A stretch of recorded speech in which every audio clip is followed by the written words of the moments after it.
تاریخی اسلامی واقعات کے لیے ہمارا چینل سبسکرائب کریں اور بیل آئیکن پر بھی کلک کریں تاکہ ہماری آنے والی نئی ویڈیو آپ کو تسلسل کے ساتھ ملتی رہیں۔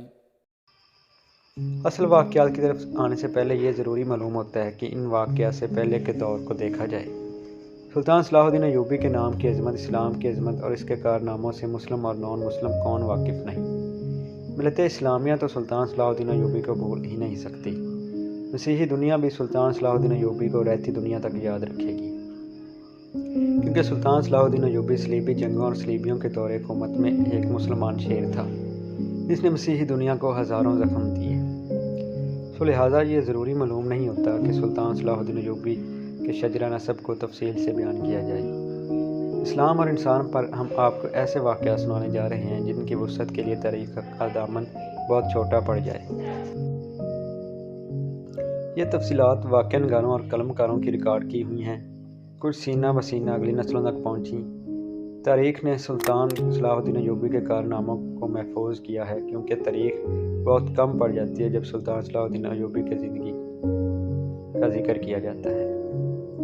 ان سازشوں کا ذکر تاریخ نے کم کیا ہے جو اپنوں نے سلطان صلاح الدین ایوبی کے خلاف کی، اور اس کی شہرت تاریخی عظمت کو داغدار بنانے کے لیے ایسی ایسی لڑکیاں بار بار استعمال کی جن کا حسن طلسماتی تھا۔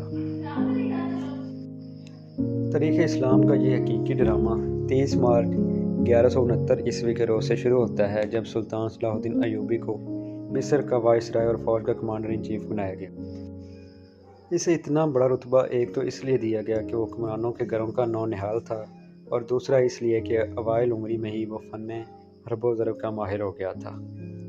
سپہ گیری ورثے میں پائی تھی۔ سلطان صلاح الدین ایوبی کی معنوں میں حکمرانی بادشاہی نہیں، قوم کی عظمت اور فلاح و بہبود تھا۔ اس کا جب شعور بیدار ہوا تو پہلی خواہش یہی محسوس کی کہ مسلمان حکمرانوں میں نہ صرف یہ کہ اتحاد نہیں، بلکہ وہ ایک دوسرے کی مدد کرنے سے بھی گریز کرتے تھے۔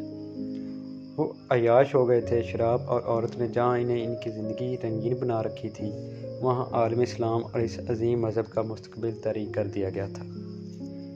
ان امیروں، حکمرانوں اور رئیسوں کے حرم غیر مسلم لڑکیوں سے بھرے رہتے تھے۔ زیادہ تر لڑکیاں یہودی اور عیسائی تھیں جن کو خاص تربیت دے کر ان کے حرموں میں داخل کیا گیا تھا۔ غیر معمولی حسن اور اداکاری میں کمال رکھنے والی یہ لڑکیاں مسلمان حکمرانوں اور سربراہوں کے کردار اور قومی جذبے کو دیمک کی طرح چاٹ رہی تھیں۔ اس کا نتیجہ یہ تھا کہ صلیبی، جن میں فرینک خاص طور پر قابل ذکر ہیں، مسلمانوں کی سلطنتوں کو ٹکڑے کرتے اور ہڑپ کرتے جا رہے تھے، اور بعض مسلمان تو شاہ فرینک کو سالانہ ٹیکس اور جزیہ بھی دیتے تھے، جس کی مثال گنڈا ٹیکس کی سی تھی۔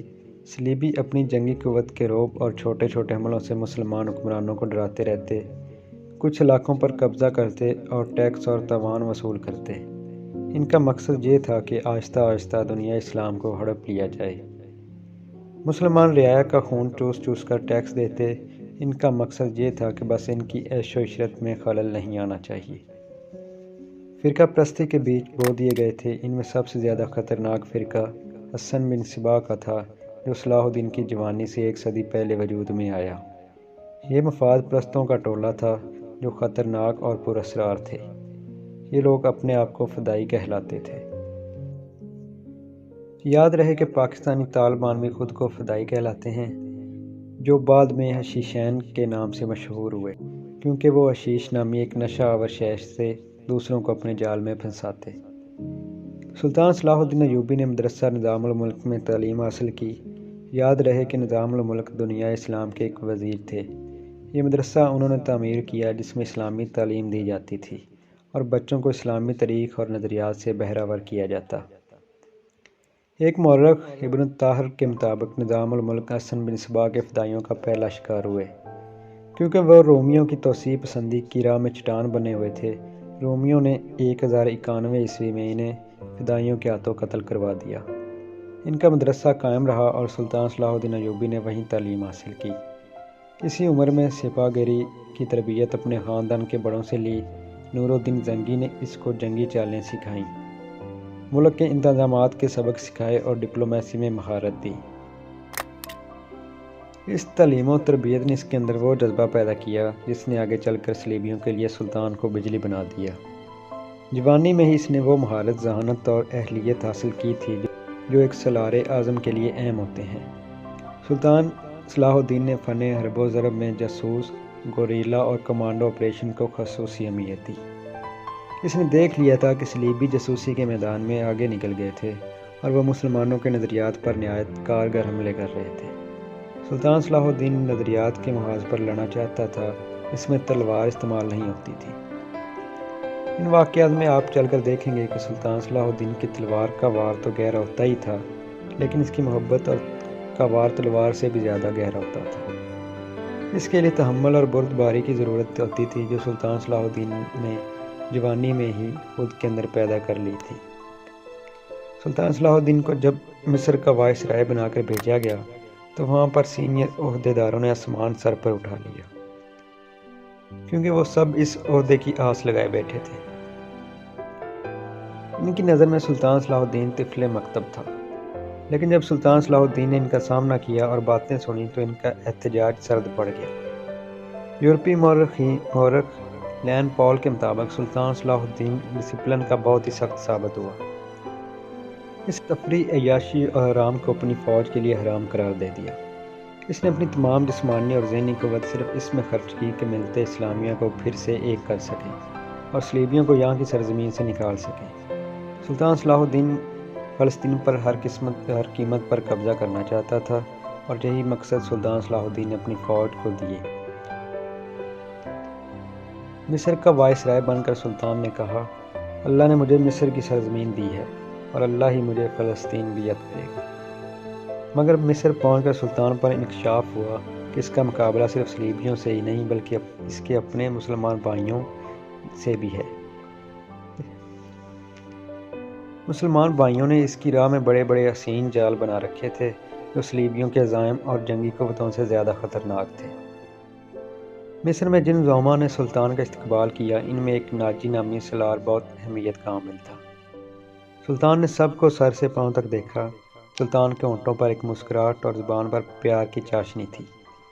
بعض پرانے افسروں نے سلطان کو ایسی نظروں سے دیکھا جن میں طنز اور تمسخر تھا۔ وہ صرف سلطان صلاح الدین کے نام سے واقف تھے یا یہ کہ یہ ایک شاہی خاندان کا فرد ہے اور اپنے چچا کا جانشین ہے۔ وہ یہ بھی جانتے تھے کہ نور الدین زنگی کے ساتھ سلطان صلاح الدین ایوبی کا کیا رشتہ ہے۔ ان سب کی نگاہوں میں سلطان صلاح الدین ایوبی کی اہمیت بس اس کے خاندان بیک گراؤنڈ کی وجہ سے تھی، یا صرف یہ کہ وہ مصر کا وائسرائے بن کر آیا تھا۔ اس کے سوا انہوں نے سلطان صلاح الدین ایوبی کو کوئی وقت نہ دی۔ ایک بوڑھے افسر نے اپنے ساتھ کھڑے افسر کے کان میں کہا، بچہ ہے، ہم اسے پال لیں گے۔ اس وقت کے مورخ یہ نہیں لکھ پائے کہ سلطان صلاح الدین ایوبی نے ان کی نظریں پانپ لی تھی کہ نہیں۔ وہ استقبال کرنے والے اس ہجوم میں بچہ لگ رہا تھا، البتہ جب وہ ناجی کے سامنے ہاتھ ملانے کے لیے رکا تو اس کے چہرے کے سامنے تبدیلی آ گئی۔ وہ ناجی سے ہاتھ ملانا چاہتا تھا، لیکن ناجی جو اس کے باپ کی عمر کا تھا سب سے پہلے درباری خوش آمدیوں کی طرح جھکا اور پھر ایوبی سے بغل گیر ہو گیا۔ اس نے ایوبی کی پیشانی کو چوم کر کہا، میری خون کا آخری قطرہ بھی آپ کی حفاظت کے لیے ہوگا۔ تم میرے پاس زنگی اور شردہ کی امانت ہو، میری جان عظمت اسلام سے زیادہ قیمتی نہیں محترم۔ اپنے خون کا ایک ایک قطرہ سنبھال کر رکھیں، لیبی سیاہ گٹاؤں کی طرح چاہ رہی ہیں، سلطان نے کہا۔ ناجی جواب میں مسکرایا جیسے سلطان نے کوئی لطیفہ سنایا ہو۔ سلطان صلاح الدین نے اس تجربہ کار سالار کی مسکراہٹ کو غالباً نہیں سمجھ سکا۔ ناجی فاطمی خلافت کا پروردہ تھا۔ وہ مصر میں باڈی گارڈ کا کمانڈر ان چیف تھا، جس کی نفری 50,000 تھی اور ساری کی ساری نفری سوڈانی تھی۔ یہ فوج اس وقت کے جدید ہتھیاروں سے لیس تھی اور یہی فوج ناجی کا ہتھیار بن گئی، جس کے زور پر ناجی بے تاج بادشاہ بن گیا۔ وہ سازشوں اور مفاد پرستوں کا دور تھا، اسلامی دنیا کی مرکزیت ختم ہو گئی تھی۔ صلیبیوں کی بھی نہایت دلکش تخریب کاریاں شروع تھیں۔ زر پرستی اور تعیش پرستی کا دورہ تھا۔ جس کے پاس ذرا سی بھی طاقت تھی وہ اس کو دولت اور اقتدار کے لیے استعمال کرتا تھا۔ سوڈانی باڈی گارڈ فوج کا کمانڈر ناجی مصر میں حکمرانوں اور دیگر سربراہوں کے لیے دہشت بنا ہوا تھا۔ اللہ نے اس کو سازش ساز دماغ دیا۔ ناجی کو اس دور کا بادشاہ ساز کہا جاتا تھا۔ بادشاہ بنانے اور بگاڑنے میں وہ خصوصی مہارت رکھتا تھا۔ اس نے سلطان صلاح الدین کو دیکھا تو اس کے چہرے پر ایسی مسکراہٹ آئی جیسے ایک کمزور پیڑ کو دیکھ کر ایک بھیڑیے کے دانت نکل آتے ہیں۔ سلطان صلاح الدین نے اس زہر خندہ کو نہیں سمجھ سکا۔ سلطان صلاح الدین کے لیے سب سے زیادہ اہم ناجی تھا، کیونکہ وہ 50,000 باڈی گارڈز کا کمانڈر تھا اور سلطان صلاح الدین کو فوج کی بہت اشد ضرورت تھی۔ سلطان صلاح الدین سے کہا گیا کہ حضور بڑی لمبی مسافت تشریف لائے ہیں، پہلے آرام کر لیں، تو سلطان نے کہا، میرے سر پر جو دستار رکھی ہے میں اس کے لائق نہ تھا۔ اس دستار نے میری نیندیں حرام کر دی ہیں۔ اگر آپ حضرات مجھے اس چھت کے نیچے لے کر نہیں جائیں گے جس کے نیچے میرے فرائض میرا انتظار کر رہے ہیں، کیا حضور کان سے پہلے تعام لینا پسند کریں گے؟ اس کے ایک نائب نے کہا۔ سلطان صلاح الدین نے کچھ سوچا اور اس کے ساتھ چل پڑے۔ لمبے ترنگے باڈی گارڈ اس عمارت کے سامنے دو دیوار بن کر کھڑے تھے جس میں کھانے کا انتظام کیا گیا تھا۔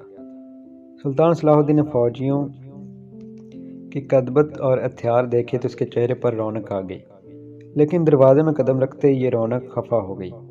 وہاں 4 نوجوان لڑکیاں جن کے جسم میں شکن، لچک اور شانوں پر بکھرے ہوئے ریشمی بالوں میں قدرت کا حسن سمویا ہوا تھا، ہاتھوں میں پھولوں کی پتیوں سے بھری ہوئی ٹوکریاں لیے ہوئے کھڑی تھی۔